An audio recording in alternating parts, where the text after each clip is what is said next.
watching a global celebration of all things Notre Dame, where we invite you to watch, connect, give, and vote. This is Notre Dame Day, live from the LaFortune Student Center. If you are just joining us for the first time, welcome to hour number 26. That's right. If you've just stumbled upon us, you've missed more than a day of great programming. It's Notre Dame Day, a 29-hour global celebration of the University of Notre Dame. Now, if you're a regular viewer, you might be tired, but we thank you for sticking with us, and we promise that this hour's telecast will not disappoint. My name is Jack Noem. If you're a fan of Notre Dame sports, you probably know me for my work for Fighting Irish Digital Media or many different Notre Dame sports broadcasts. I'm here at the LaFortune Student Center on the Notre Dame campus, just a few yards away from the university's main building and its famous Golden Dome.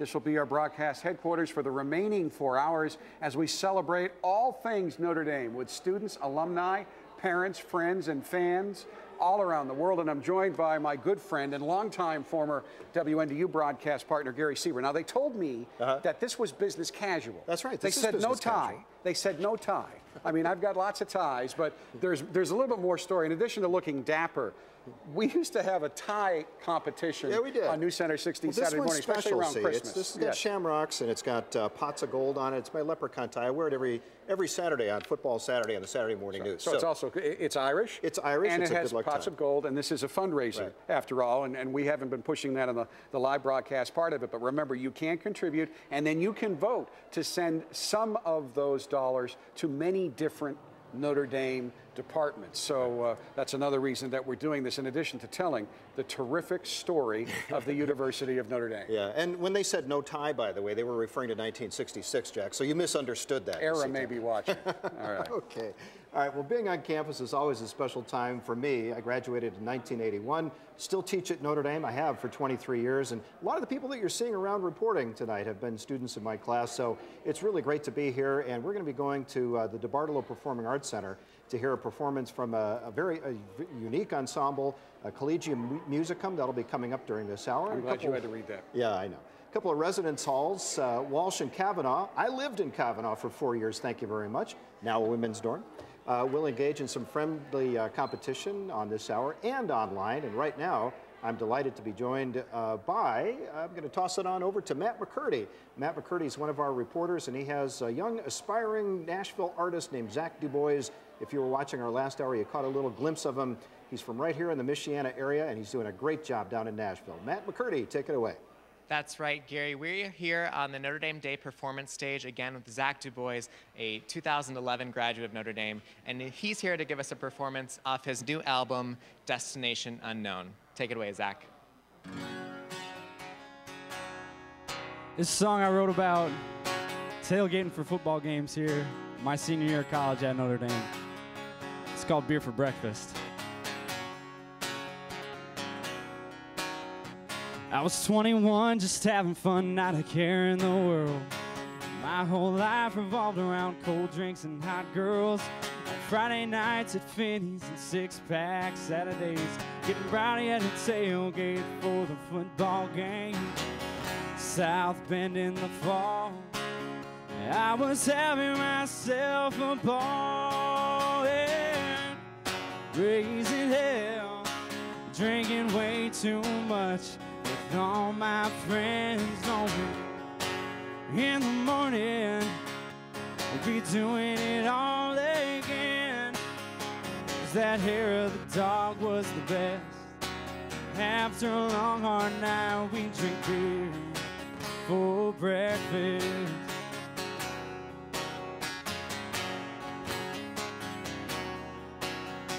Well, I said I was a student, but I never went to class. To this day, I still don't know how they ever let me pass. Doing most of my learning in night school at a bar, writing songs instead of papers. I was playing my guitar. I majored in Jim Beam, living young and wild and free. Yeah. Raising hell, drinking way too much, with all my friends knowing in the morning we'll be doing it all again. 'Cause that hair of the dog was the best. After a long, hard night, we drink beer for breakfast. Well, man, those college years, they flew by way too fast. So when the Irish play at home, I still go back and raise some hell and drink way too much with all my friends. No, in the morning we'll be doing it all again,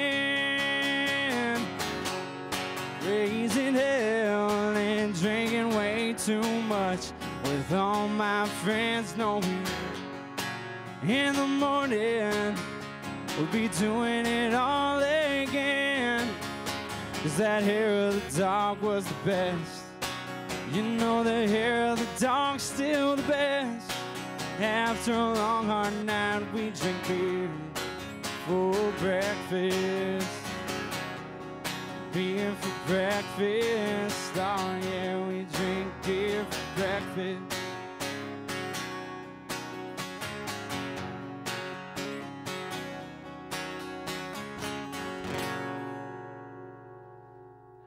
DuBois, everyone. Thank you again for playing here. We're going to take it over to Gary over in the Notre Dame Day studio. Thank you, Matt. Thank you, Matt. I appreciate that. And Zach, great job once again on the music there. We're joined now here on our interview set by Angie Appleby Purcell. Angie is the Spirituality Program Director for the Notre Dame Alumni Association. Angie, welcome. And first of all, for people who may not be familiar with the prayer ministry, tell us a little bit about it. What is it? How does it work? And how can people participate? Sure. Well, there's lots of ways. Let me first give some context. So you can't go far in this campus without encountering a sign, a symbol, a sacred space that really reflects ourselves as a faith community. And obviously, we're rooted in the Catholic faith tradition, and we're guided by the spirituality of the Congregation of the Holy Cross. So prayer and worship and faith formation are central to who we are as a university, central to our mission and our identity. So rain or shine, 365 days a year, alumni, friends, parents, anyone who would like to submit prayers to us, we take those prayers to the grotto and we pray them individually. We light a candle and we show our solidarity as a faith community to those who do not have the blessing of being on this campus and can't go to the beautiful, iconic grotto all the time. Well, for anyone who's connected with Notre Dame, it really touches them in different ways. And once you depart the campus, we go to the four corners of the earth. Yep. And it's really difficult sometimes to reform that connection. But to know that you have that available is really special. So how do people take part? Can you just send in a prayer? Who do you send it to? Absolutely. It's very easy. We have a wonderful website called FaithND or faith.nd.edu. And there is a button on the home page that basically says Grotto Prayer Request, and you submit your prayers that way. It's very simple. Email and hit send. And we really are entrusted with those prayers that are very personal as a way of showing our support to our alumni and friends. So it's simple, and but it's a wonderful, wonderful ministry. Sure. And on any given Saturday in the fall, there's always the standing joke that people will be lighting more candles at the grotto. Right. But you're non-judgmental, and I will say, no matter what the cause and the intention, big or small, trivial or very powerful, if someone wants to pray for a win over Florida State, they can do that. That's right. But most of what you get obviously would involve people who are family, for relatives, moms, dads, children, and so on. Right. We certainly don't judge, and we certainly have no discrimination when it comes to prayer, because it's really not about us. It's about, particularly at the grotto, calling upon our Lord's Mother, Mary, to intercede and to really ask for God's deep love and mercy. So it's not our place to do anything other than to call upon God's love and mercy on behalf of those who aren't with us. I would bet that there's a lot of people watching out there who don't realize that they have that kind of access, and so it's wonderful to know that, and they can find it on the homepage. Tell me, if you would, because you have some great stories about how you've actually seen the prayer ministry affect people very directly, including yourself. Absolutely. I mean, I'll start with myself. It's certainly a humbling and really important responsibility to have something that's so personal sent to me and to our staff. by people we don't necessarily know, but have an affinity and a connection and a deep sense of community because of Notre Dame. So it's a humbling experience and a deep responsibility. And there are people across our campus, staff and faculty, my colleagues, who really want to be supportive in this way, and it deepens their own prayer life. And I think of all of the emails that we get after a prayer has been submitted and prayed. People updating us on their loved ones who may have had surgery or may be sick, people whose relationships have been broken but now are seeking healing. And of course, there are those who offer prayers and hope for a different outcome. But in fact, that's not the outcome they get, but they are so grateful for the support, the solidarity, the sense of not being alone. And so I think, you know, about a month ago, we had club leaders from around the country on campus for a leadership conference. And we were going into the Basilica for Mass, and a gentleman came up to Marion and I, and Marion, by the way, is really the saint of our office. She does most of the praying for us. And he said, do you have anything to do with the prayer ministry? And we said, yes. And he said, you know, about a year ago, I had brain surgery, and I had a tumor removed. And my mother and classmates sent prayers to your site on my behalf, and how important it was during that time of his life, when, you know, his life was really facing some grave challenges, sure. Right, to have people here on campus at the Grotto, as well as those around the country praying for him, sure. How important that was in his healing process. Yeah, it's a great form of expression, and it's certainly, as we're all taught on this campus, never underestimate the power of prayer. Absolutely. Angie, as we wrap up, how do people find this again? Is it, you said it's on the website? How do it is. They can go to faith.nd.edu, and on our homepage there's a button on the right-hand side that's blue, and it says Grotto Prayer Request, and it's a simple click and submit, and you can submit anytime, as often as you want. Now, for all of you who are complaining about technology, understand That's right. this is where it will serve you well. It will. Very good purpose. Angie, thanks so much. Thank you. Appreciate it, and great job with the prayer ministry. Angie Appleby Purcell with us today. Thanks. Now we want to send it back out to Tricia Hart, who is on location on the campus. Tricia, take it away. Gary, I'm here in the beautiful Reyes Organ and Choral Hall in the beautiful DeBartolo Performing Arts Center with a very special musical ensemble, Collegium. And it's the interesting part about this, it's open to the entire Notre Dame community, students, staff, everyone, professors, and they perform a special range of music from medieval, Renaissance, and Baroque eras. And tonight they're going to do a special performance for us under the musical direction of Daniel Stowe. Daniel, what song will you be performing? We'll do the end of Bach's great motet, Singet dem Herrn. The text translates, Praise the Lord. Alrighty, well, we'll let you take it away. Okay.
yet another beautiful musical performance here tonight in the DeBartolo Performing Arts Center. I'll send it back to the Notre Dame studio, Jack.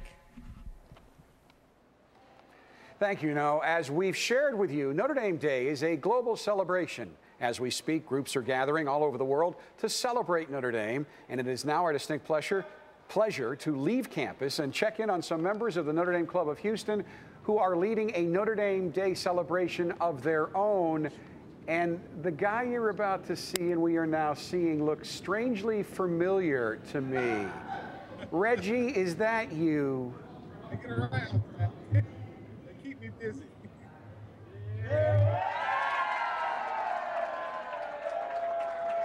And once again, Reggie stuns me with all the friends that he has. All right, who's celebrating down there with you, Reggie? The Notre Dame Club of Houston, we have a large crowd in a very small room, but we are loving life down here. I will say this, they have much better weather here than they did in South Bend. That's not really breaking news, Reg. All right, who else is with you there, Reggie? So John McManus, I'm the president of the club for another few hours, and then Marilyn Taylor, who's the president-elect of the club. And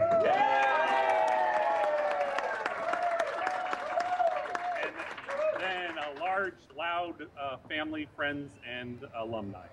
Well, you certainly sound very enthusiastic. I know now Reggie has one up on me. I've now spoken to the Dallas club as he has the Dallas-Fort Worth club. Now he's in Houston. So who would you say in the great state of Texas would be the #1 Notre Dame club? Houston! Yeah, Reggie. Thank you, Jack. That was really nice of you to put me on the spot. So I'm going to say Houston because that's where I'm at right now. And that, ladies and gentlemen, is why Reggie has a Notre Dame degree. He is very, very smart indeed. Members of the Houston Club, how often do you guys get back to campus? 4 or 5 times a year, most of us. Now, if you guys could tell the Notre Dame family watching literally all around the globe one thing, what would it be? Well, just like all the other clubs, we have the game watches and we have camaraderie things in bar hopping, things of that sort. Young alumni do a lot. But what we have different in Houston is we have one of the largest medical centers in the United States. And in that medical center, we have MD Anderson, which is the #1 cancer hospital. We have Methodist, which is specialized in cardiology. And so the program, the club under the direction of Bill Krebs put together a hospital support program where when we know that a Notre Dame alum or a family of Notre Dame is coming down, we actually will contact them if they wish. We will talk to them about, give them information. We may try to get them transportation or room and board. And obviously we will pray for them too. And so we give them camaraderie while we're down here. And that's a very great program that the Houston's famous for. And Bill's right here now. Yeah. Now, certainly, we've got a great group here. Lots of participation, and everybody you ask them something, they'll always do. Now, certainly, my good friend Reggie Brooks is now a veteran Notre Dame alum. I, unfortunately, am not, but I've actually been at Notre Dame even longer than Reggie. I was here when Reggie got here, and one of the things that I've learned is the relationship you develop with this school is more than just a place you go to earn a diploma. And literally, every alum I talk to loves Notre Dame. Why do you guys down there in Houston still love Notre Dame? Because no matter where we go, we can always find people who support us and help us out in times of need. We're a community, and that never changes from the moment you step foot on campus as a freshman to the day that the last breath that you take. And even if you're not a graduate, family and friends, they all become part of our family too. And that's what really makes the place so amazingly special. All right, before I let you go, and I want you to make my friend Reggie happy here, because Reggie still bleeds blue and gold. He goes nuts when things don't go well for the football team, and he's really quite happy when things do go well. So All of you folks down there, the Houston Club of Notre Dame in football-loving Texas, what is your prediction for the Notre Dame football team this year? Reggie's going to give it for you.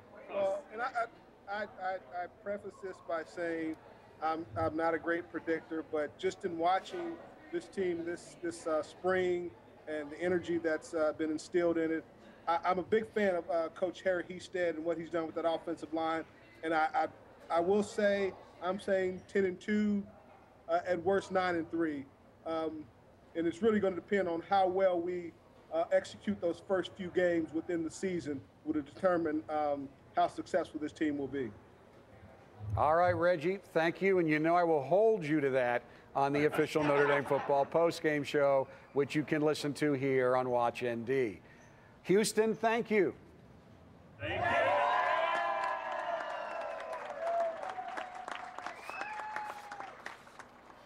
Okay, we are now going to move to a guest here in the Notre Dame interview area. He is part of Faith ND, an initiative of the Notre Dame Alumni Association. And on the set with me is the editor of Faith ND, Josh Noem. Thank you for coming by and chatting with us. Sure, you're welcome. Now, I actually do get some of your emails right now. Oh, great. So, but folks who may not be familiar, what is Faith ND? Yeah, so Faith ND is the outreach of the Notre Dame Alumni Association, a website, faith.nd.edu, contains a variety of resources.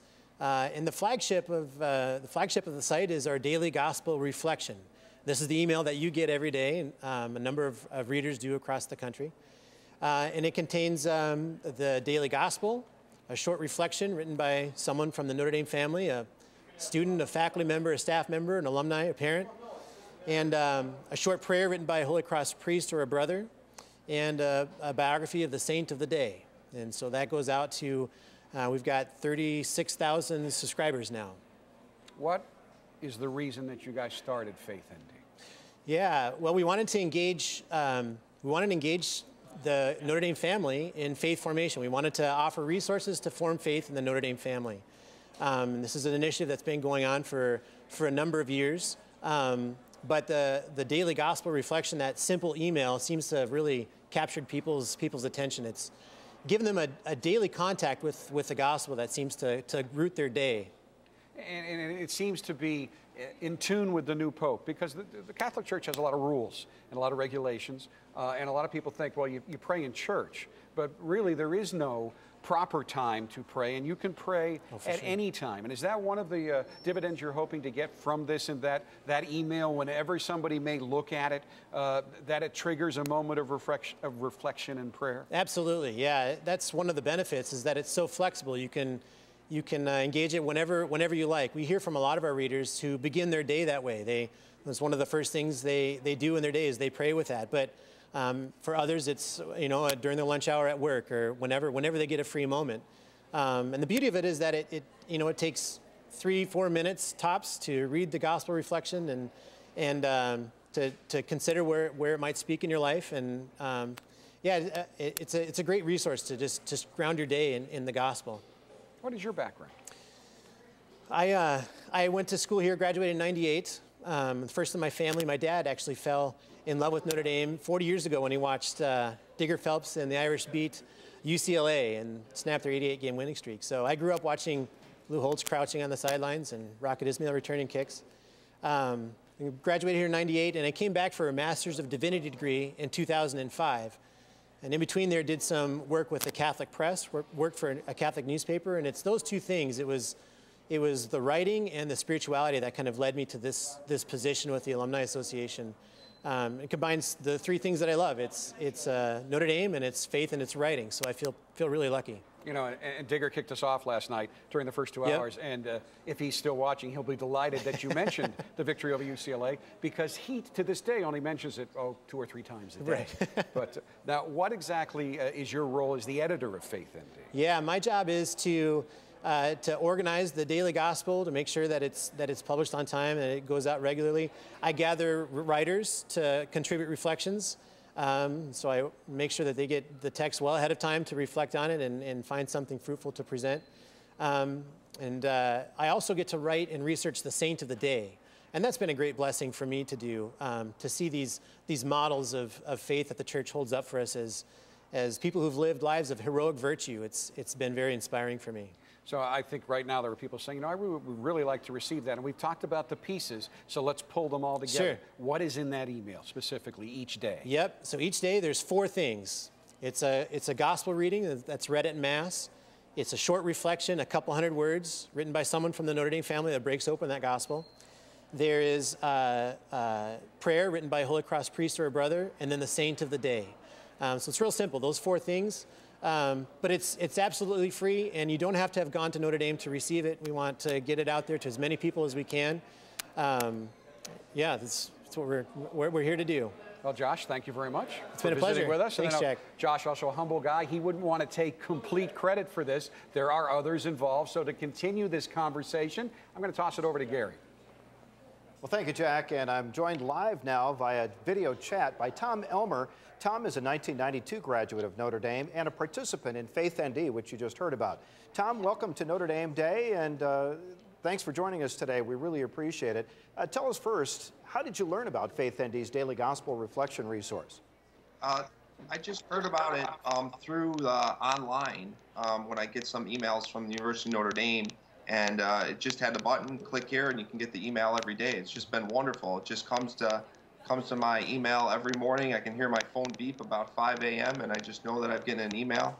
So that's how I start my morning every day. Well, if you're like most of us, Tom, you probably get all kinds of offers for all kinds of things through email and online and stuff. So why did you decide to sign up for this particular service? Well, the big thing is that it's something that I get every day. Every morning I pick up my phone. These days so many people use smartphones, and I look at my phone to turn off my alarm in the morning, and it's the first thing that I check every day. So it's a constant reminder for me. It's something that I'm doing all the time, checking emails anyway. And it's just a great way to start my day and sort of have that connection with the university. Sure. How long have you been receiving it now? I've been doing it now for over a year, and every time I talk to one of my friends that has any connection to Notre Dame, I try to convince them to do the same thing just because I love it. Well, Tom, let me ask you this. This is probably the central question. How has Faith ND affected your spiritual life? Well, when you're at Notre Dame, it's so great because it surrounds you. But once you're working, I'm a physician, I'm busy, and sort of forget about it. So it's that reminder. All of us know it and want to have that spirituality in our lives, but if you don't stop and do it. So the biggest thing, it just forces me to do it every morning. So that's how it changed my life the most. And then I sort of think about it all day long. So it's been a huge blessing for me, and I can't thank everybody enough for putting it together. Well, Tom, we can't thank you enough for joining us. We really appreciate it, and thanks for sharing a little bit of that, because I think that's very instructive for people. And of course, if others would like to take part, they certainly can. Anytime life presents you with tug of wars, it's always nice to know that there is something out there that you can turn to. And speaking, by the way, Tom, of tug of wars, we're going to go back out to Matt McCurdy, who has now our next episode, our big competition, a tug of war between a couple of residence halls here at Notre Dame. Matt, how was that for a segue? All right, I guess we don't have Matt at the time being. We're going to keep working on that. We'll try to see if we can get outside and do that, but we're going to join you right after a short timeout.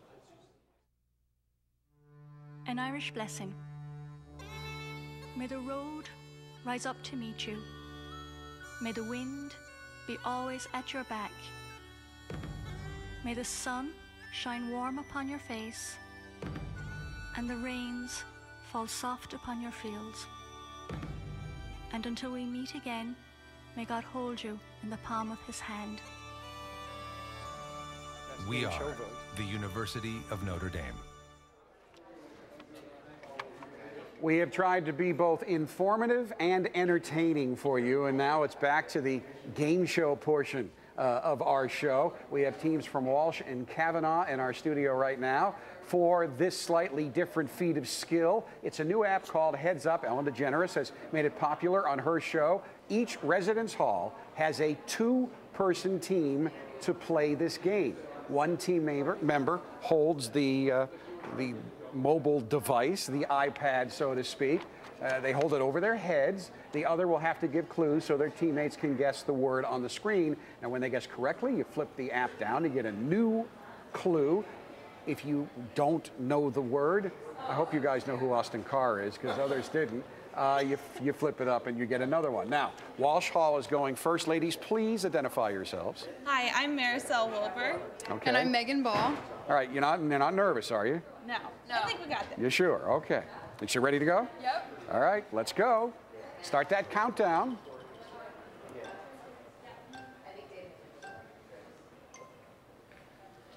Jesus' mom. Mary. And her title? Our Lady. Mary, the Mother of God. Yes. Oops, we have a timeout. We have a malfunction. The screen has revert. See, now that's what every time that I use it, every time I use an iPad. Oh, I think we're going to have to go to replay here.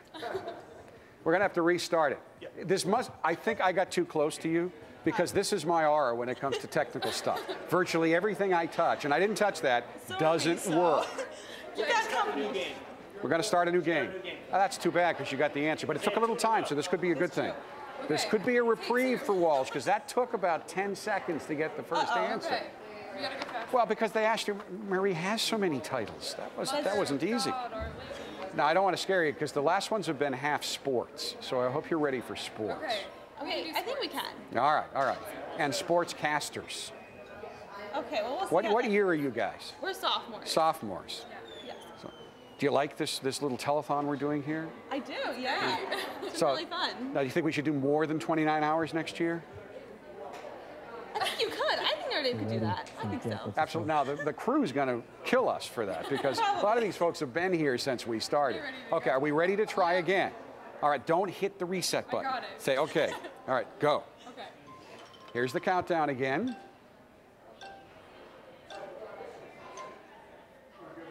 No, you're not gonna get it. Oh! Ooh, I went the wrong way.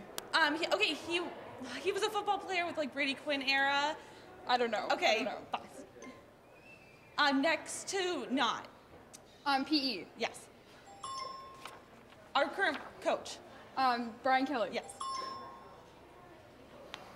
Okay, he is an actor. He was in like The Way. His son, Two and a Half Men. Two and a Half Men.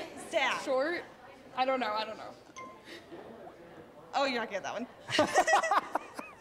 It's powering off. It is powered off. This is the game that cannot be played. They don't want us. Is there a backup? There's supposed to be a backup iPad. No, this is not. We only have one charging cord in the entire LaFortune building, so. No, it's not. No, that would be a forfeit. A forfeit has to be done something by the competitors. This is not their fault, although you did hit the reset button the first time. Well, you did hit the button the first time, but since I do that stuff all the time, we got plenty of time. The next show doesn't start till 9. So, what are you majoring in? I'm studying finance. So yeah. All right, we have come to a biblical solution. Okay. We're going to split the money. That's what the little voice in my ear. Well, come on in. Let's introduce yourselves, please. Come on in. Look, face painters. They had game faces on for this. Cavanaugh wins. What are your names? I'm Tessa. Okay. I'm Laura. What year are you guys? I'm a freshman. Sophomore. Okay. Next year, we promise, we'll get an iPad that works. But you split the money. So everyone hug. Everyone's a winner. Congratulations. All right. Handshake. All right. Now, before we wrap up our live telecast for this hour, we're going into the Social Media Center and Mark Lamont. Great. Welcome back to the Social Media Lounge. Wasn't that fantastic? We got two teams that ended up in a tie. They're splitting the funds and they're moving on. Little group hug action and everybody's happy. Well, welcome back. You know, we're going to talk about something we've talked about a lot, the big green button. Don't forget to go hit it, give and vote. I will give you one warning. If you go in there, you are going to get 3 votes. So you have to make a decision on who's going to get those votes so that they can get a percentage of your $250,000 in challenge funds. Now, if you've been following us on social media for a few weeks at Proud to Be ND, you know that we've been doing some top 20 lists, and we've left the top 3 for you to find out about on live air here. And we're going to go with the top 3 quotes in Notre Dame history. So, number 3. Sometime, Rock, when the team is up against it, when things are wrong and the brakes are beating the boys, tell them to go in there with all they've got and win just one for the Gipper. I don't know where I'll be then, Rock, but I'll know about it, and I'll be happy. George Gipp, one of the most famous quotes ever. The next one at number 2, and our hearts forever, love thee Notre Dame. I know a few of you may have said those words just once or twice.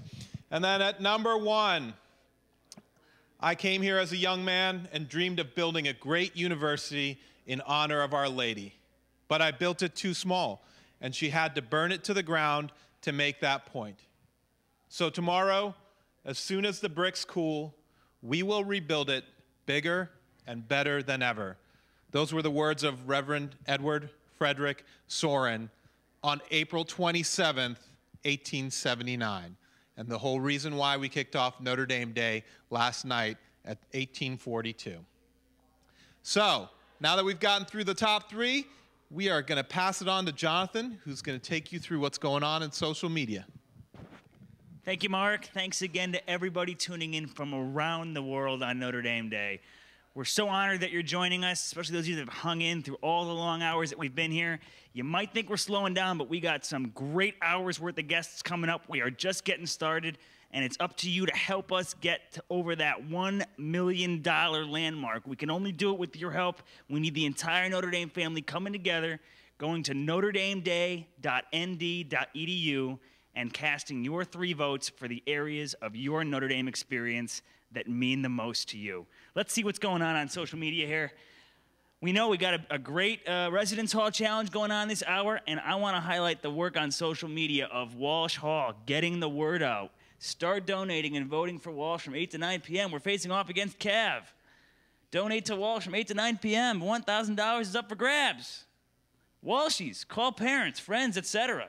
Ask them to donate $10 and vote for Walsh 3 times, and do it before 9 p.m. So you can see Walsh really getting out there on social media. It's worked for other groups. It worked for rowing. We met them in the last hour.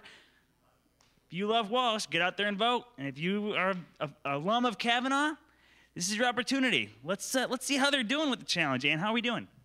Oh, thanks, Jonathan. Well, first of all, let's look at last hour. We had last hour Soren versus Duncan, and Soren was the big winner there, but you're absolutely right as far as social media.